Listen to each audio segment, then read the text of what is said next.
ఆకాశం నల్లగా మారి ఉత్తరప్రదేశ్‌లో పెద్ద గాలులొచ్చి, గాలిలోకి మనుషులు ఎగిరిపోయారు. దానికి కారణాలేంటంటే, యాక్చువల్ మ్యాటరు మనందరికీ తెలుసు. ఉత్తరప్రదేశ్‌లో భారీ తుఫాను, ఉరుములు, మెరుపులతో భారీ గాలులొచ్చాయని, ప్రమాదకరమైన వాతావరణం ఏర్పడింది. ఒక్కసారిగా ఆకాశం నల్లగా మారిపోయింది. భారీ గాలులు వీచి విద్యుత్ స్తంభాలు, చెట్లు అన్నీ పడిపోయాయి. ఒక వీడియో అయితే వైరల్ అయింది. ఒకతను గాలిలోకి ఎగురుకుంటూ వెళ్ళిపోయాడు. షీట్ పట్టుకుంటూ గాల్లోకి వెళ్ళాడు. ఇలాంటి వాటికి కారణాలు ఏంటంటే 5 రకాలుగా ఉంటాయి. ఒకటి తీవ్రమైన ఎండ. ఉత్తర భారతదేశంలో ఉష్ణోగ్రతలు చాలా ఎక్కువ ఉంటాయి. భూమి బాగా వేడెక్కింది. పై వాతావరణంలో చల్లని గాలి వచ్చింది. వేడి గాలి, చల్లని గాలి కలిసినప్పుడు వాతావరణం అస్థిరంగా మారుతుంది.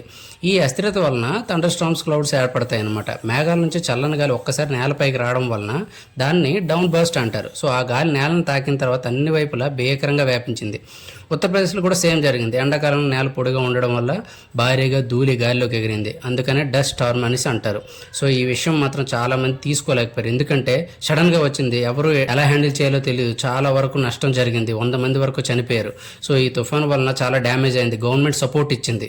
బట్ అందుకనే వాతావరణం ఎఫెక్ట్ పడితే చాలా చేంజెస్ జరుగుతాయి. మనం ఎంత వాతావరణం కాపాడి ఎంత చెట్లు నాటితే అంత మంచిదని.